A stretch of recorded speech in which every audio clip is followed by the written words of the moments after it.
An assertive approach meets the needs of both parties, meaning me and yourself. Let's look at a scenario living in an apartment building. The people above you are throwing a crazy rager party.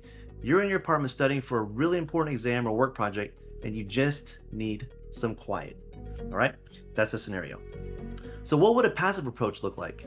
You'd probably just sit there, put some headphones on, or maybe leave the apartment, right? Because you don't want to confront that. You'll just justify why the neighbors are doing that, and you'll just try to leave them alone. And again, keep in mind, it's not necessarily a problem with that, as long as it's done on occasion and you understand what you're doing when you're doing it. Now, an aggressive approach. What does that look like? Well, you'd probably march up those stairs, bang on my door. Yo, turn your music down, you punk ass.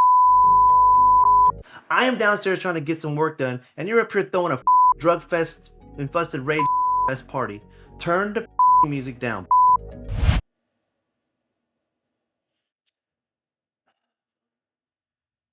That's probably going to get met with some aggression as well. And who knows what that might actually turn into. So unless you know how to fight, you're probably going to get your ass kicked. Like, bad. That didn't solve the problem, and now you done caught an ass whipping. Here we go. Brace yourself. Passive aggressive. The passive aggressive approach. You might take a broomstick, hit the ceiling. You might call the cops because you're doing something about it, but not directly, right? You may trash talk to the neighbors the next day, just complaining and blah, blah, blah, but doing nothing about it. You have no solution. How would the assertive approach work here? You'd go upstairs, knock on my door.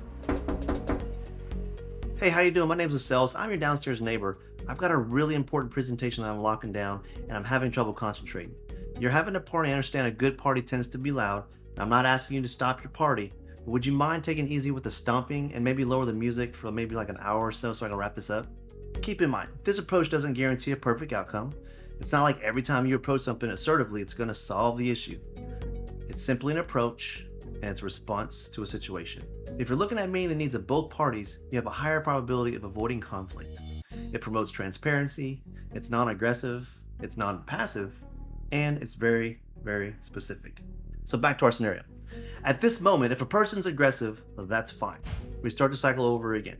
Because if they start cussing at you and telling you to get the F out of their face and stuff like that, you get to choose how you respond. Might be something like, I see that you're upset and need to tell me how you feel about my requests. I don't like being cussed and yelled at. I'd appreciate it if you would bring your voice level down and we can talk about this. Being assertive takes a lot of courage and bravery to do. I mean, think about it.